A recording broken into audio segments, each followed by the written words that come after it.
My dad's a successful guy. But man, if he was nicer to people, he would have been a billionaire. Yeah. Welcome to this episode on All Things LOCS, where we cover everything related to leadership, operation, culture, and strategy. And today we have special guests. We have Cassie and Adi Mor with the Mor Group. You guys are founders. This is an amazing real estate and property management company based here in Las Vegas. You guys have been winner of Best in Las Vegas, been around for over 20 years. And we're just excited to have you on this show today. Thank you so much for having us. We're really excited to be here. For sure. Thank you. Yes. So maybe a really great place to start is tell us a little bit about your experience in the industry. And you guys are really well known to have like ethical practices and just making sure you're doing things the right way. Talk to us about you getting into this world. Oh, thank you. You can go first. All right. Well, where does it start? It starts in 2001. Starts with a dream, right? Starts with a dream. It starts by accident. You know, we graduated college and then looking for a job. And I think the first job that was offered was a hotel manager in Oklahoma for like Motel 6 or something. And the pay was like $36,000 a year. And, you know, it was great, whatever, you know, but my family reached out and they said, you know, we heard there's an auction out there. They sell houses at the auction. It's like a bidding thing, and maybe you could, you know, go grab a house and we fix it up and flip it and see what happens. So we tried it, you know, and I think the first flip we made like 50,000, and that's it. Like never looked back. Yep.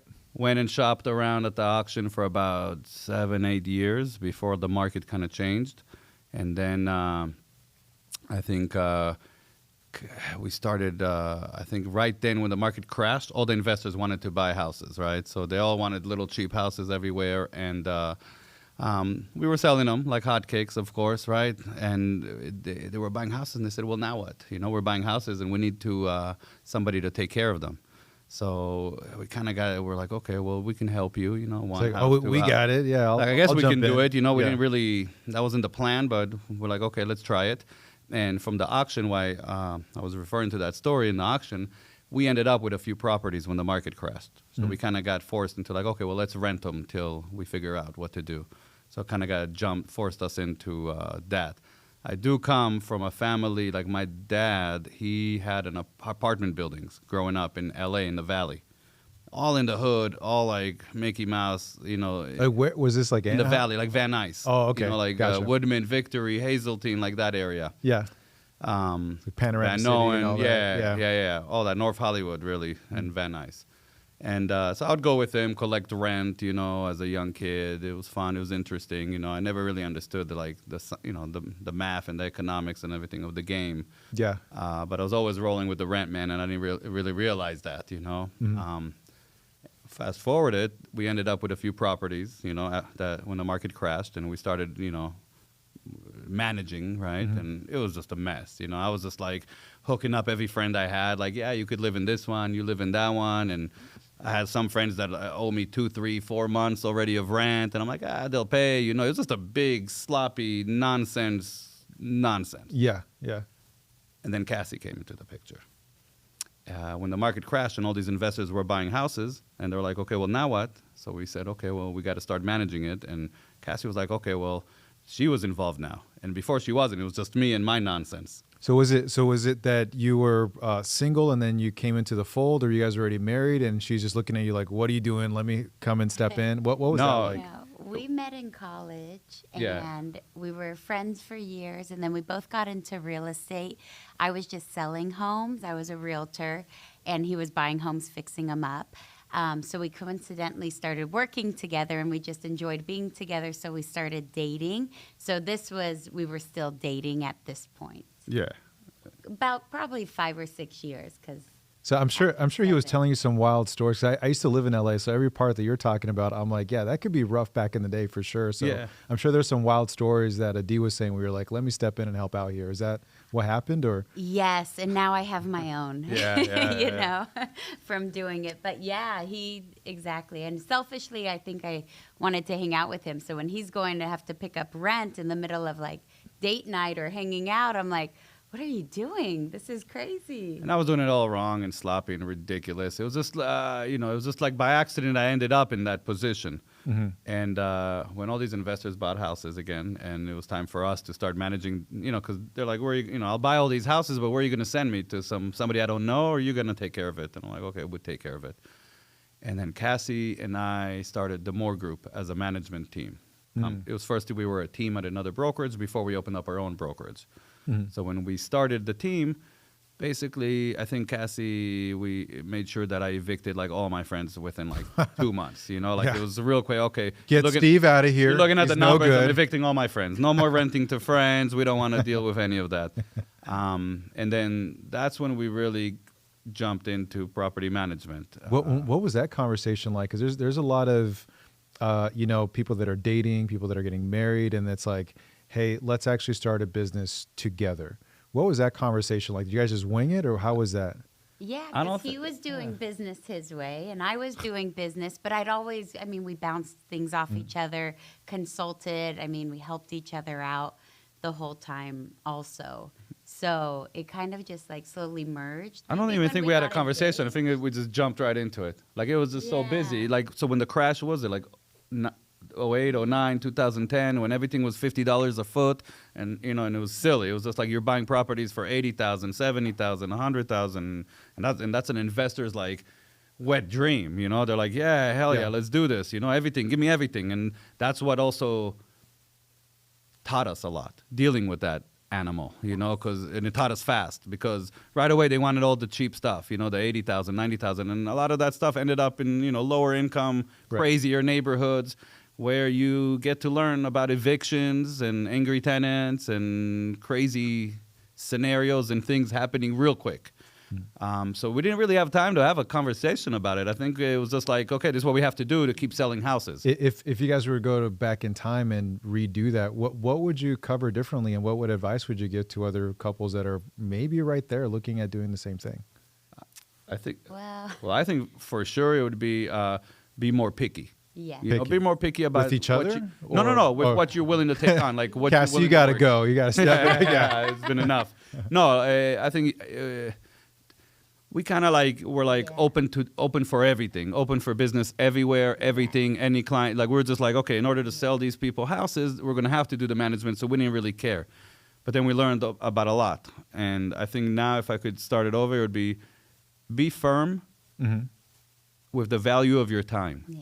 You know what I mean? Like, know that your time is valuable. That's the only thing you can't get back, and if you spend your time, because you could manage 2 houses, one in a good area with good people, good energy, and one in like a really bad area with bad people and bad energy, then you're probably getting the same management fee. And it's like, how do you want to spend the time on earth? Like our time here is limited. You're in, you're out. Like while we're here, I don't want anyone fucking my brain for $100 a month, or even more at that matter, right? Like our energy, right? Our time that we're spending on these properties, we really care, and that's really the thing. That's a big differentiator. Big difference, because we could be the ones that don't care. Hey, I have a maintenance request, whatever. The owner doesn't want to repair it. We get a maintenance request, we're like, it's a forensic investigation and research on how we're going to make sure this is resolved and this and that. Like, we really care about, and that all came from Cassie, too. So, like, Cassie as the broker and leader and, like, the competent, rational thinker. She was a communication major at UNLV, too. So, communication is really big on everything. But talking it all out and making sure, like, our energy is good and everything's the right way, that was Cassie's big influence on the business. Because, it was kind of sporadic for us. So then how do you, as entrepreneurs, how do you balance out taking imperfect action versus what a lot of people do, which is nothing, right? It's just, so like you said, like we analyze, we scrutinize, we look at what we want to do, but then there's the aspect, like you were talking about at the beginning, of just, I just started doing it, and I'd figure it out as I went along. So it's almost experience versus I got to study. So how do you kind of balance out those two mentalities? Yeah, it's a great question. Getting in and just doing it is such a great way to learn. We both say we got like a Harvard education in just all the mistakes we made and the money that we paid to like learn those mistakes and never do them again. But going in and then just learning and I mean, now's such a great time with podcasts and internet and audiobooks and just forums and Facebook groups and things like that, that it's great. You can like really ask questions and learn from people. And then sometimes you just make those mistakes because you don't have time to ask that question and you're just reacting. But we try to do it together and think about, like, okay, this is what I think we should do. And sometimes we're different. So he'll be like, well, we should do this, and maybe blend the two ideas. Right, together. the yin and the yang of the decision making, I remember when something would pop up and I'd just be like, okay, I got to go. I got to go to that house and see for myself. I got to go see for myself what's going on, because I will know when I'm there based on everything what to do. Yes. And like, Cassie's like, where are you going, man? We don't have time for this stuff. Like, what? You're going to go? Like, no. Like, and when you get there, what are you going to do? You can't fix it. Like, just send the vendor. Like, just that small, like, understanding that you don't Very have to logical. be, Yeah. like, that you don't have to get up and go. But, like, Yeah. before Cassie came in the picture, like, if something popped up, I jump up and go. Because I can't possibly believe a vendor. So we had to kind of like mature on that level too, and kind of like delegate, trust the vendors, which is hard too. And thank God for Yelp and reviews and the fact that like people care, small businesses at least for the most part. And I think that's the thing. We try to like work with people that care. We care. Like we try to keep all that together. 'Cause it really gets crazy. I was going to say, so just and to piggyback on that, how important then is it as a business owner to have, because you definitely, both of you have strengths and weaknesses. How important is it for people to find somebody that can kind of plug in where they're weak, or you're like, I'm going to dive right in. It's like, hey, let's maybe do this instead, and here's how I can help you out.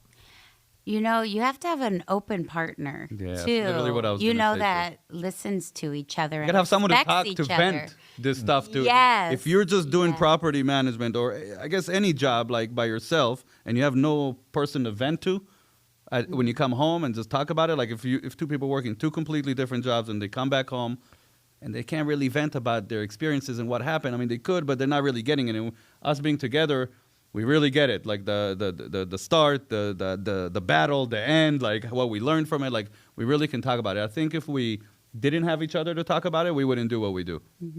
Yeah, like I wouldn't just. And you I'll have be to talk to each other kindly, Like it's so easy to be like, "What? That's what you want to do?" what are you, As opposed to fucking like, idiot? This is okay, what's the right? best you came up with? As opposed to like, "Okay, you're gonna do that, and then this is gonna happen," But you have to really like and love and respect the person you're working with to make that effort, or to naturally do that, as opposed to just saying something really mean, Right. Good choice, dumbass. Like, Yeah, Right, no right. one wants to hear that. It may not be your wife, but it might be like your work wife or your work husband or your work partner. It's just that other person that's there. Like the team, it matters. The ability to talk, communicate with people on a real level and fast and right at the time it's needed. And listen. And listen. That's such a good segue into kind of the importance of collaboration, because what you mentioned a little bit earlier, which was so good, is that you had to find what that value is, be a little bit pickier on the front end when you first started getting into business.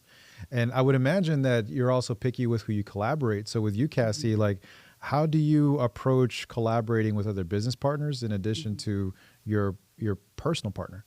Yeah, so you really feel the energy. I mean, when you meet someone or you're wanting to work with someone, you listen to them and how they work and how they talk. And people are naturally themselves, and you can tell right away, like, oh, this person's maybe a little too hard, or maybe not very nice, or not great energy, or, oh my God, I love what they're saying and doing and feeling. And yeah, we would be great together. We would work well together. One of my best friends is actually also a property manager. So we talk shop all the time, and it's so great. And we both feel there's enough business to go around. So we're not competitors in that sense. I mean, I'll even refer people to her because she has a little different business model than I do, and the energy is great and easy. And so I really go off of how you feel. I mean, your instincts are really smart. So the Mor Group, one of the things is there's a very specific criteria in working with you guys. And if something is just maybe outside of that criteria, it's like, hey, no worries. You still need a property manager, and I have great relationships with other people that would do a great job. And so it's not just competition where you're just bringing it into your world, but you're quarterbacking that over to somebody else to help out. And that's like part of your... We understand that we're not Yeah. for everyone. Yeah. We do. We get it. We're not for everyone, like everyone's not for us. Yeah. You know, we don't want to work with the slumlords or the ones who don't have money for repairs. How do you handle that gracefully when someone's like, no, it's just you guys? And you're like... We let Cassie do the intake. That's how. Because, you know, it's one thing. It's got to be you guys. And you're like, no. I mean, listen, Yeah. it's that line order Had syndrome. Like, you watch line order, you're like, that's the guy who did it, for sure, right? Like, that quick, you could tell. Like, oh, that's the guy. That's the bad guy. You're on the phone and you're talking, you're taking a new client call or inquiry. Yep. There's so many times where we're like, oh, my God, like, this is not someone we want to work with. And thank God that Cassie's the one who gracefully lets them know that, you know? How much is it like that they're aware of it and someone is not aware of it? Yeah. Where it's like, Yeah. because I mean, Dan and I, we worked with a ton of different businesses where it's like this entrepreneur is not aware that he is a raging asshole. Right. Yeah. It's like no one has told him. Like no one has told, or like they're very Right. passive aggressive. I'd like to tell him Yes. that. Right. But Cassie And won't he let me. would. And I think won't. there's always a nice way to say things, you know? There really is. And sometimes less is better.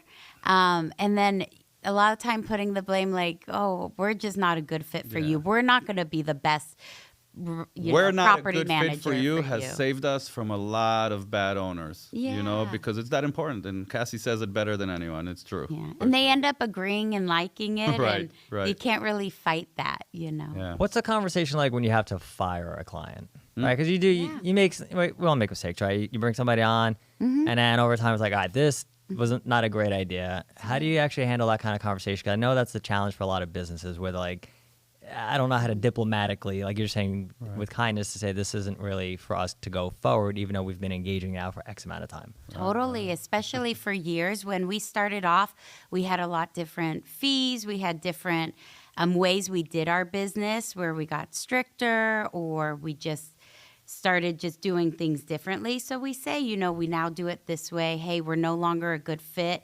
We were at the beginning, but I might have some other people to refer you to. But we do it in a really nice way. And we've done it many times, you know, for people that we've worked with for 10 years plus. And we don't want to end on a bad note. So yeah, we just do it in that way. And it's like us. And this is how we do it now. If you want to do it this way, great. We can keep this going. But otherwise, It seems like a little bit like a breakup. Yeah. It's like I'm breaking up with you. Yeah. And my standards have increased and our policy has changed and I think in our We gotta email, go. It's like we just It's not you, it's the me. The time has come where we just don't see eye to eye on how to manage your property anymore. You know, and that's what it is. Like, hey, the time's come where we just don't see eye to eye on how to do this. Are most of them like, okay, cool, gotcha. If any other If referrals, we're getting to or that is it like, conversation, no, please? they're expecting it.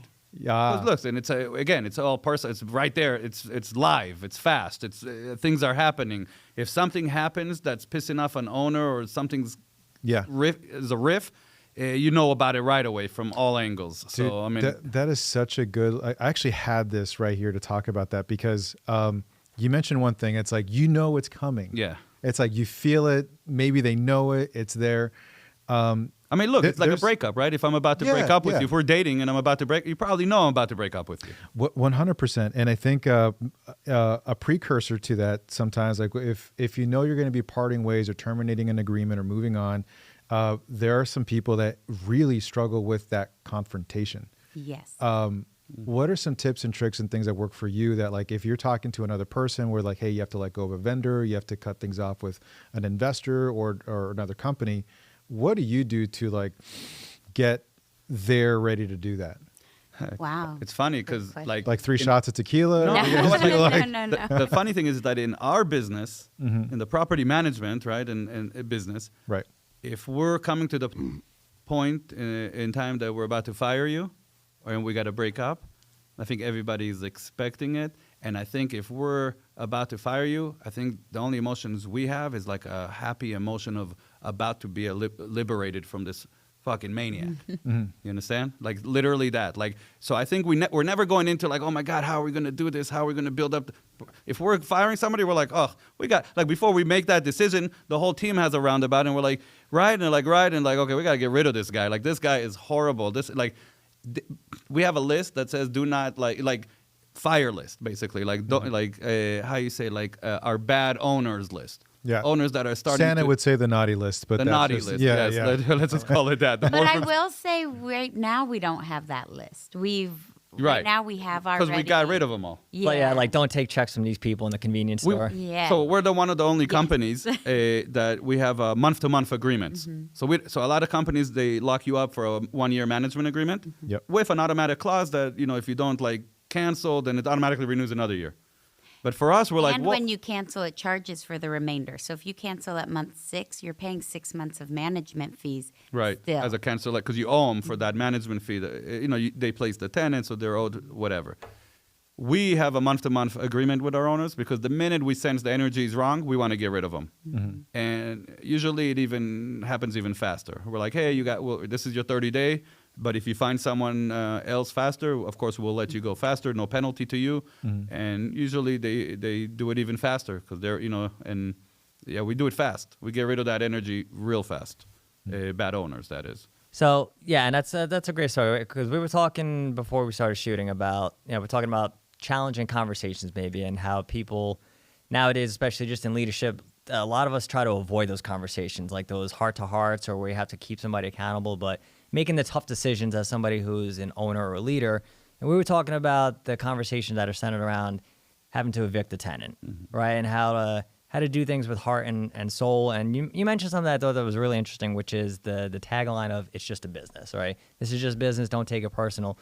I'd like to see if you could expand upon that a little bit of just how you have those conversations, how you approach them, because I could imagine they're not always so easy. Like you said, you're affecting somebody's life. Right. But how do you do that, and how do you approach it where hard conversation doesn't feel good, but I can do it with grace and some humanity too? Right. To clarify, when it's business, it's not personal. I meant that it's always personal. Yeah. It's never just business. Almost nothing in That's life what I'm saying. is Yep. just business. Okay, so I just want to make sure you didn't think the other Wait, way. No, that's no, not no. what you said, bro. No, I said Okay, No, because that is like a bullshit line to kind of give people excuses to just do it's whatever just the hell they business, want. Right, Yeah. yeah. So, anyways, it's very personal business, as you can imagine. Eviction is very sensitive. We don't just go from you don't pay to eviction. Like we care too much. That's probably our biggest flaw. Not flaw, but if other people, like, hey, how come you don't have thousands of properties you manage? It's because we care too much. And, if we didn't care, we could probably have way more inventory. When it comes to eviction, it's not quick. Like we really reach out to the tenant and really everybody's in communication the whole time. And that's really the key, the communication. As long as you can communicate, I think you can trump everything. It's when you're like afraid to talk to the tenant, you're afraid, there's nothing to be afraid of. You're really trying to help them like, hey, you're in eviction status. And we're just trying to reach out to see what we can do. The owner, everybody wants to know what's going on. And we really try to work it out with them. Like, yeah, when are you going to be at? Like, we try to really make it like a easy and smooth exit for them. It's never like, fuck you, you didn't pay, get out of here. Here's a constable, ha, ha, ha. It's never that. It's really like, man, what happened to them? Are they okay? Like, we'll call hospitals. We'll look up on CCDC, Clark County Detention Center, to see maybe something happened to them. If it's a no pay, no call, no communication, and we don't know what's going on, because it happens. Sometimes they just disappear. We'll actually take the effort to call around their emergency contact from their application. Hey, you know what happened to Johnny? Calls the hospitals. Inmate search. Is this commonplace? It seems Is it common practice? Is that common? It doesn't. practice? No, I don't know it's that like it a is. rarity. To Or is me, it's there- common sense. Like, it makes Yeah. sense to me. Like, hey, they were fine, they were paying, and suddenly they stopped, like, abruptly. Yeah. Like, something happened. Like, let's figure it out. Because maybe they did have a heart attack. And maybe they need to be in the hospital for 2-3 months on treatment, in rehab, and who knows what. But they still need the house. Like, there's no intention to stop paying. Like, maybe their kids just don't know that the rent's not an automatic payment, and they need to make that rent payment for the behalf of their parent who's in the hospital now. Like, you don't know the story and why the rent stopped. It's very rare that they're just stopped and they're just like trying to play this game. Let me see how long I can live here. Right. You know, like it's usually something happened. So when you say like, business is business, but like business is actually quite personal, that it's not necessarily a common practice thing, but the common sense thing to do is make sure that that person is What would you do if this was you and your mom or your brother or Right. your sister? Like literally we operate like every house is our house. Like we're the owners of it. And we operate like if we go to court, what a judge would say. And so we make a lot of sense out of it before something gets implemented, right? Like we'll talk it out. We're like, does that make sense? Sometimes it may not even make sense to us. How do you say it? Like the law says one thing, Yeah. but common sense tells you like obviously you should do that. Not like in an illegal manner, but like hey, the human aspect. It's almost like when they were writing laws, they took the human aspect, the feeling, the emotional, the personal aspect out of it. And it's almost like law is just business. Right, right. And again, you're dealing with something very personal. So we kind of bring that personal element back to to the whole practice, the whole everything of it. Yeah, that's so because you're essentially talking about integrity. Like there's the black and white thing of the law, but then the right thing to do is take that extra step and make sure that people are okay, families are okay. Right, yeah. There's benefit of the doubt. Tell me a little bit about kind of like the long-term benefits of having this kindness in business and operating out of integrity this way, especially for you guys being in business for over 20 years. Well, we're not nervous every day, that somebody's mad at us or something's going to happen or they're going to, yell at Show up at our team office, members or show up at our office. We That's actually, such a good point. a couple of times when we did have evictions and actually went to court, my heart's like pounding and I'm preparing like I'm a lawyer and we have all the documentation and we get to Coming to court with a stack of notes and papers to yes. prove our case. Exactly. And we go in front of the judge and the tenant's there also. And I'm like, oh my God, this is so scary. It'll be a war. And both times that we went, the tenant starts with, I love the Mor Group. I just can't pay my rent. Right. I need a couple more days. And I'm like, okay. Yeah. And we didn't need any of our paperwork or anything. But then also you walk out the courtroom with them. Yeah, And which is very- I don't have to worry that we're like in a hostile environment. Or I don't know if you know that. Like if you go to an eviction court as a landlord, Yes. you're going to same court with that tenant you're fighting. So you're the landlord, there's the tenant. The judge takes your case. You battle it out. There's a winner, great, loser. Says, okay, thank you for coming. Goodbye. Now you're walking out the courtroom with that tenant. Yes. That you just either got a judgment against or fought or one-day eviction or whatnot. And you're literally walking out the court with him, down the hallway, into the elevator, down the elevator. Like, it's like a 7 to 10 minute, like, little, like, friendship, like, walk with the someone you just went to court with. So, a lot of things can happen on that walk. Thank God it's in the courthouse and there's, officers. But, again, like, how you do and what you do, yeah, that could turn into, like, a...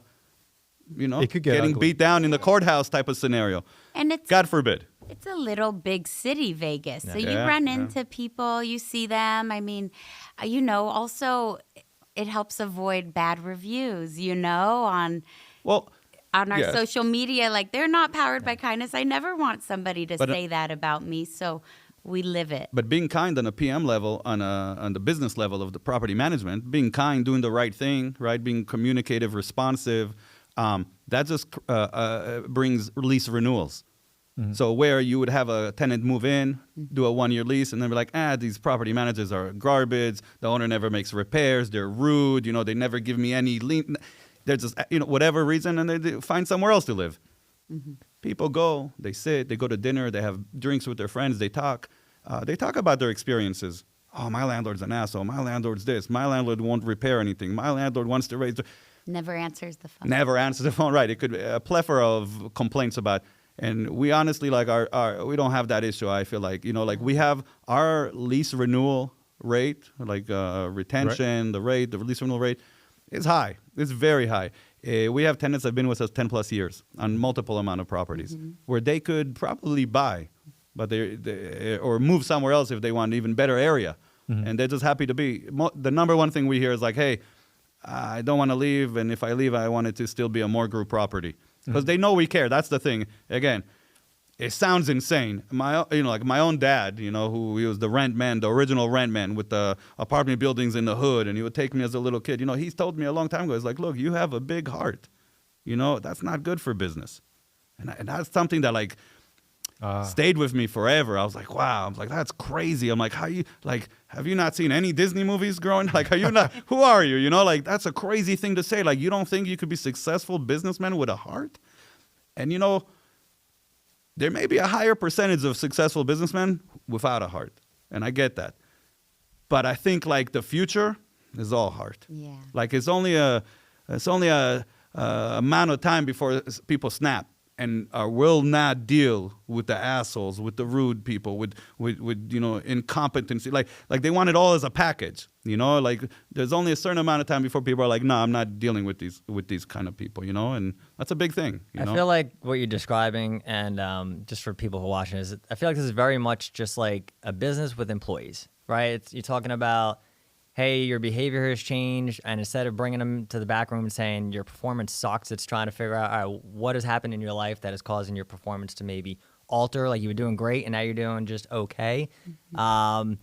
And then you're talking about getting good reviews, same thing, right? It's like, why do I have all these terrible, shitty reviews on Indeed when I think I treat my employees great? So I really, I want people listening to this to understand that it's really you're building a relationship, right? And this is the name of the game. Whether talking to you guys about real estate, but just business in general, is you're managing people and you're managing relationships. And I find out, to your point, it's like people they get frustrated when they're treated like crap, but then you're supposed to reciprocate something positive in return, right? It's like this is a two-way relationship that we're doing here. So I find that's just very important to understand is that, like you said, I had the same advice with a mentor, which is don't get close to anybody.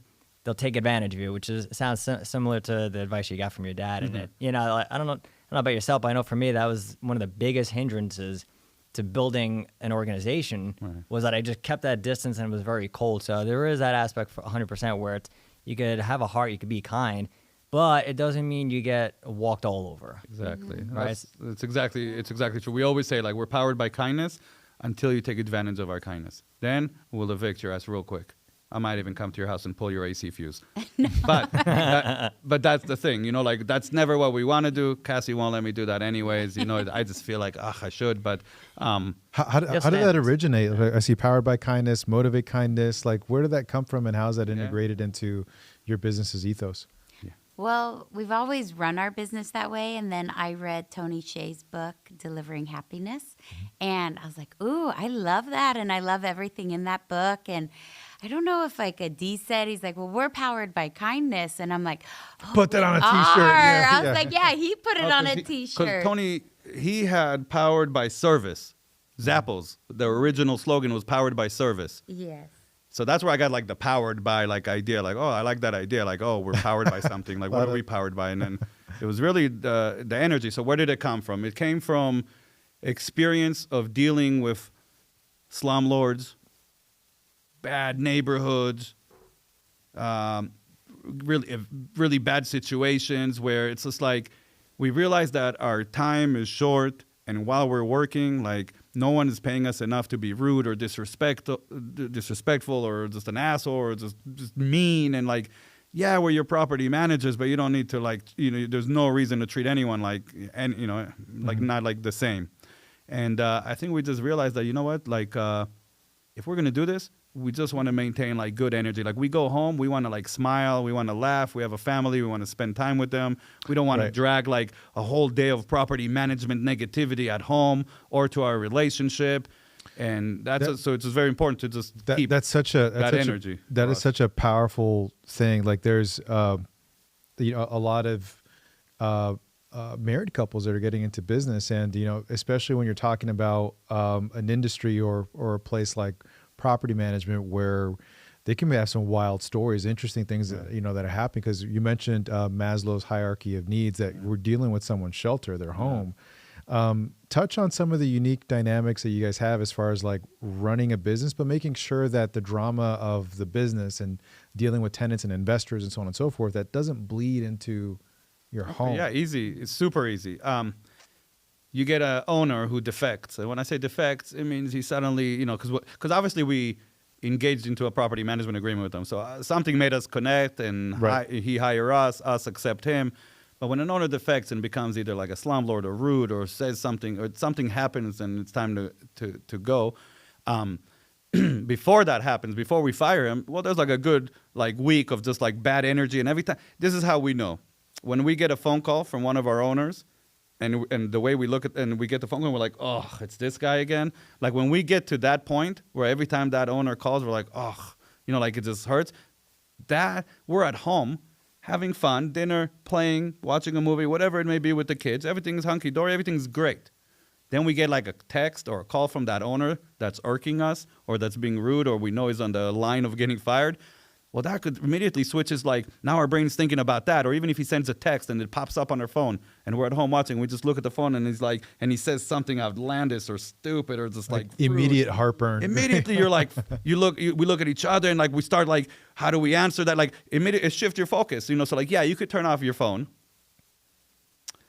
and and be present with the family. But like this is real life, like who turns off their phone? Like at least in our business, we need to be on deck because anything can happen. And we're dealing with shelter, dealing with people, like an emergency to an emergency. If nobody answers, it's going to come to me and Cassie. Mm-hmm. And we're going to have to step in and handle it. It's very rare that it gets all the way to that on an emergency level, but we got to be available for that, How do you not bring work home, though? Like all the time, right? It's like maybe there's some conflict between the two of you. Like, all right, we had a work conflict. How do you not take that home then? And you could just create that separation where it's like, all right, that was work mode. Now we're at home mode. I can't. I have to talk everything out. Like wild. We have to, and we will talk it out until we're like legit. Until good. It's not fake good, like really good, and we understand each other. Otherwise, no, it's natural. You're gonna, but. Cassie can't stop talking. I wake up at like 5:30 in the morning. 5:30 in the morning, I wake up. Maybe, and I leave the house at 6 to do like a 1 hour walk around the neighborhood. And sometimes I try to do it super quiet so Cassie doesn't come with me. Yeah. Because the rest of the time when she's with me, she'll talk the whole, like imagine you're barely awake, you have coffee, and boom, we walk out the house and she's like, okay, so what do you want to do about, and it just starts going like boom, conference call, like in live, and that's it. And we just talk and talk and talk all day. We don't not bring it home. Yeah. Because it's, again, we care. Too much. Like the fly that I was saying that we care too much. Something's happening, we're going to talk about it. We're going to try to resolve it. If our after-hour girl's having an issue, she knows she can reach to us so we can help resolve it. We don't want her by herself, getting her brain fucked, losing her mind, also affecting her life at home over some maintenance issue, flood that's happening, and she's feeling alone and she doesn't know what to do. Like, call us, girl, we'll do it together. We'll tackle it until you're good, until you could go to sleep. Like, we care about it all. So, like, we're always on deck. Work, is it work? Is it not work? It's just what we do. But you don't let stuff resolve, though, is what it sounds like. You resolve stuff. You don't let it linger. No. Where it's just like, all right, now we're dealing with the same issue. It's like, we'll get this figured out and then move on to the next thing. You mentioned the hard conversations and like just making them happen. It's almost harder up until the conversation. So it's harder when you're talking about it and building it up and thinking, I'm like, I need to talk to this person already and get it resolved. Whether it is, we're parting ways or it was a misunderstanding and we just need to get it out. So also the phone call, like people lost like phone calls. Everything's done emails and texts and it lost that. You don't know how. You see personal touch. Like, you have no idea how many times we're reading something. We're like, oh my God, we're about to fire this dude. And then we call him and it's all good. Yes. And it's just like, it just came off. So Cassie's I think she wrote a paragraph or a chapter in a book. And she was talking about it, all about it. Emojis, the strength and the power of emojis in your text, in your messages. We've had people like, and don't send me your fucking emojis in your text. Like they took it like how dare you send me emoji? What do you think I'm for? But now the whole company, the whole team uses emojis. Just to send the message so people know the energy it's coming in. Mm-hmm. But the truth is, when we're building it up and we have to build the power to make this hard phone call, we have to make that phone call.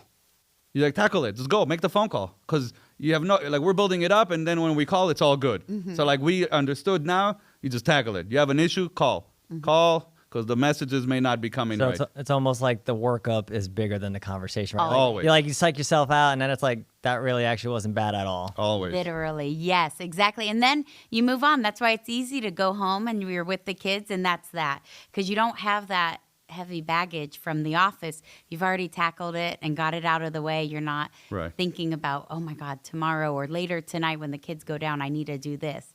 Yeah. Yeah, the only thing that interrupts our sleep is like us thinking about how we're going to get rid of a bad energy situation in the company, you know? And then we're like, we wake up and we'll handle it. How do you guys? What's your approach when it comes to bringing on new team members? And because it sounds like culture is a big thing, especially being motivated by motivate kindness, powered by kindness. When you mentioned the word defect with property manager, how about that with employees? You know, with employees, they all know, we can tell, and we'll have the talk, like, everything okay? And then we'll say, you know, like, your happiness is more important than working here. If this isn't like the job for you, like, we get it. We're not like, oh yes, everyone's excited to be in property management. You know, I think they're more excited because the energy's still good between the two of us and they don't have different wants. You know, once you have a different want, you can tell. And I mean, I haven't fired someone in years. Right. Usually employees, we get to that talk and then they leave already if know. it's just Yeah. not right. And we leave on great terms with everybody that we do. Even people that we have, quote unquote, fired in the past, we left on good terms. You know, it was like, it's not right. We get messages from them still to this day, thank yous and things like that, because it's the same. I mean, whether it's a tenant, an owner, a vendor, or an employee, or your husband, like, you got to treat people with kindness because that lingers. That's probably my biggest regret from, like, you know, my younger days is if I was ever mean to someone or did something not nice. That's probably my biggest regrets in life. You guys seem incredibly relationship driven. Yes. And I think that there's a lot of business owners that are incredibly they're transaction driven. What would you say to some people that like they live on that end of the spectrum where it's like, get the deal done, business is business, and the power of making sure that the relationships are in front of them too? Yeah, I mean, everyone's so different. Like I said, it really hurts my tummy to think about times that I wasn't nice or Like, said I get something. indigestion, literally. I do. Yes, exactly. And it gives me anxiety. And some people just do it and really don't care. So I don't even know if they would listen to my advice, you But know? what would you say if for like 1 minute they're like, I will download whatever Cassie says and It's do like that saying, you know, everyone's going through something. Literally. I mean, I could pour my heart out on all the hard things I've been through, and then you could go, and then you can go, and you can go. And it's like, because I know so many people, and I know so many people that have gone through hard times, and it's usually just bad moments, and you just got to be nice to everyone. And you can still do business and make money, but be nice to people, because it's just, you're going to run into them again, especially with social media and in this world, like more often. No, you're 1,000,000% right. And to add to something, to my dad's statement, who said to me, you know, you have a big heart. That's not good for business. One of the things that me and Cassie learned, and we always say, we're like, man, my dad was a successful dude. I guess he's still alive, God bless him. But my dad's a successful guy. But man, if he was nicer to people, he would have been a billionaire. Yeah. So you're saying, what would we say to these people that are just transactional? Be like, you know what? Fine. You're transactional based. Cool. You make $300,000-400,000 a year. Cool. Man, take that and be nice to people now. Be transactional, but now add that kindness element to it. Yeah. Be nice, inviting, good energy. And you should be making $1 million, $5 million. Love that. You know what I mean? Like, that's really what it is. Like, we always used to say, man, because my dad he's old school, classic, like Jewish, Israeli, slumlord, like the cheap, not cheap, but like frugal, like, I hope, I love you, Abba, any disrespect. But it's what taught us everything, right? But he's that guy, and we're like, and he was very he was very successful. He had multiple apartment buildings, did his thing, happy. Now he's retired in Israel. Great. But man, if he was nicer to people, he would have been huge. Because a lot of what happened with people like that, and I could say that across the board for people like that I just described, is that, we'll get a paint job estimate, $3,500 to paint the house. Oh, $3,500. Okay, tell them $2,200. Like, they made it suddenly a negotiation. We got an estimate, now they're negotiating the price. Okay, Tell him 2,200. No, I can't do it. Now it becomes like a back and forth. Finally, we settle for like 2,800. The guy's like, fine, I'll do it for 2,800. Cool. You got the paint job for 2,800 instead of 35. But what happened? That guy will never do another job for you again. It's like, fuck that dude. I don't want to give a price and have my price negotiated every time. So we were losing vendor after vendor when we were dealing with those clients. Vendor after vendor would be like, I don't want, be like, sorry guys, I'm busy. I'm doing work for people paying full price. Well, I need you guys to, nickel and dime me every single estimate. I'm curious on this one thing because this. So my wife's Korean. I'm Mexican. Yobaseo. Yeah. I'm sorry that. And when we're looking at business culture. You mentioned Jewish, right? Old school Jewish, yeah. Right. And so it's not just old school Jews. To be politically correct, it's like 7. Every culture has. It's almost like sure. the old school ones that Personality. work super hard for their money, that are very like frugal because they're scared to be broke again. Those are the guys. 100%. And kind of my question is like sometimes with some cultures there's like a haggle culture. Yeah. They just it's like natural. I don't even care. And whereas you know how many things my dad bought in his life that he didn't need just because he was able to get a haggled a discount? Right, 100%. He didn't even need it.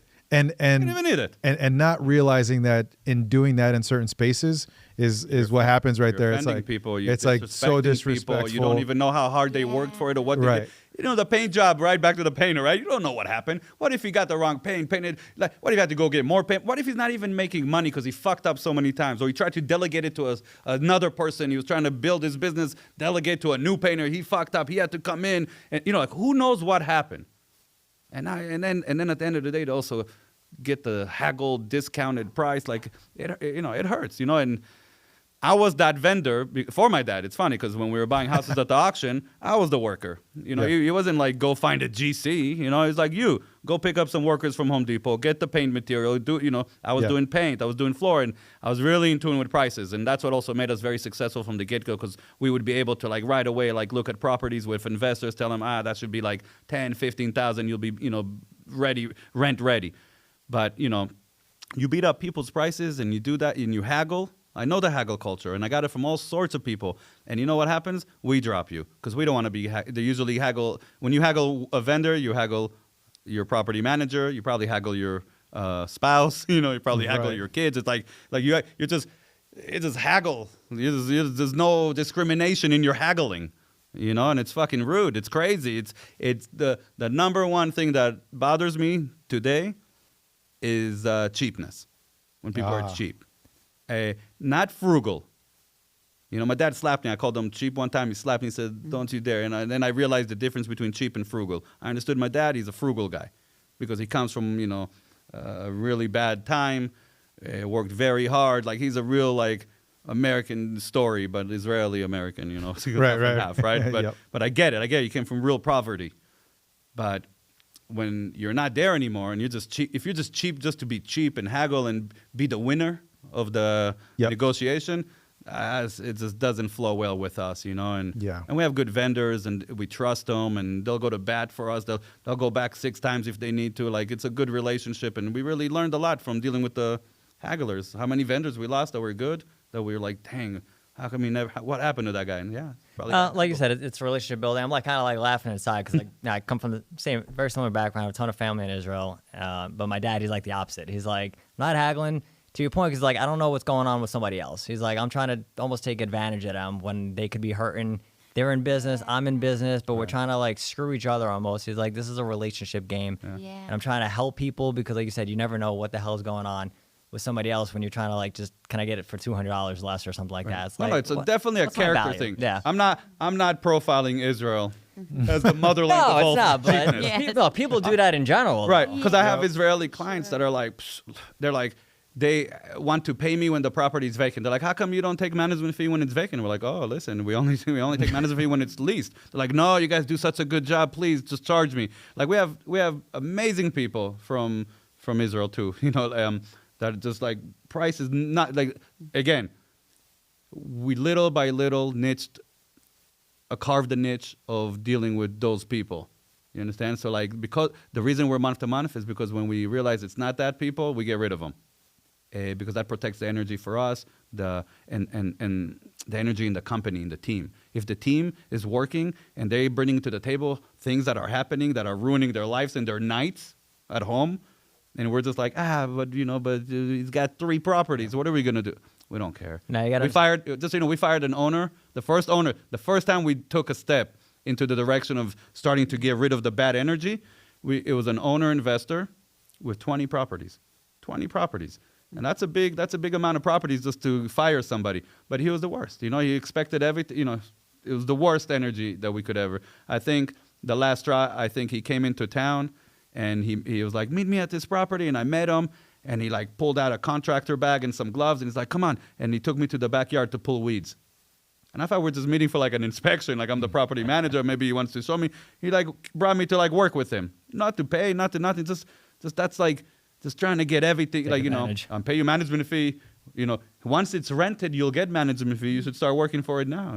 Of course. So it was wild, and it was liberating. Yeah. So it was never difficult for us to fire someone, because if we're at that point, it's only liberation. And it opens up energy for For really new people. good Yeah. new people, new properties. Every time we fired like Every a time. bad owner, we literally within a week picked up like 2, 3, 4 new accounts that were like amazing, and we're like, wow, because now we're picky, and when we're doing the intake, Cassie's very in tune with that, and she screens very hard, and sometimes you miss them, but for the most part we get good people that are on the same page as us. So you say picky. I hear we have standards and we have values. Like we have personal values and we have standards, and I find that's very important, especially for the companies that they say these things like, oh, it's a family-owned business and we really care about people. And then, again, you're like, well, I'm willing to let somebody talk shit to my employees and have the employees leaving and going home at night saying this client sucks or whatever it is. So I find that's very important to if you have a messaging, to actually stand behind it and know what am I willing to tolerate as a business owner, and what are the standards that we're going to live by and die by. You have to have your team's back, like if you have a real team, then you're going to naturally have their back. And it's naturally going to affect you when somebody's like being rude to them. I'm not proud of it. I did yell one time. I'm not a yeller. I'm not a violent dude. One time. There was an old lady that was hella rude to our team. And one day she came into our office to continue being rude, but in person. And I couldn't believe it. I couldn't believe she's in our office yelling the way she's yelling at my staff. And I went in there to the front, and I was like, and I just let her have it. Yelled right back at her, who do you think you are? Like this. Listen, Gertrude. Michelle. It was Yeah, but whatever. I got something on this one specifically, and Yeah. I want to start with you and then move over to you, Adi, where offer like some actionable advice for business owners or aspiring leaders. So with you guys, with your culture of there's good energy, there's integrity, there's positivity. If there's a business owner that's like, man, I need to get a little bit more of that into my company, what would you say? And then what would you say? Oh, that's a good love one. Go out to lunch, with them. Eat. Maybe food. Food always is Burritos, Taco great. Tuesday. You talking about baby. with the team? Exactly. Yeah, with the team, right?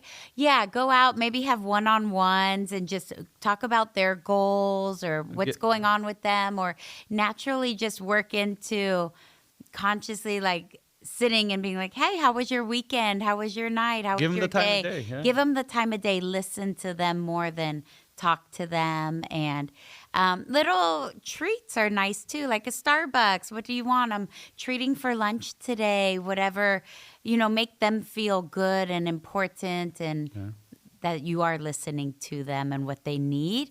And that just helps naturally. And then it kind of, you can snowball from there and just keep doing nice things. I mean, sometimes this works and sometimes it doesn't, but doing charity together, going out, like even if it's during the weekday where they're getting paid to be there, but you take them out and you're like, hey, we're going to go volunteer here today. Are you guys interested? And I mean, most people are, which is nice, but leading by example.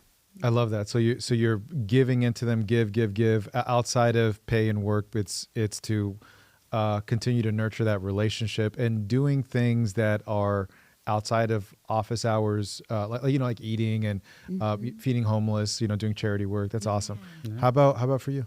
Yeah, I mean, she said she hit everything on the nose with that. He's the best with it, by the way. He really, like, I get into work mode and I'm like, ooh. And he's like, we should do this and this. So I'll let you go. I mean, but it's your- I just wanted to praise him I mean, it's for your that. team. Thank you. We can take a second and continue that. Yeah, you're Yeah, just yeah. wonderful. Thank You are. Thank you.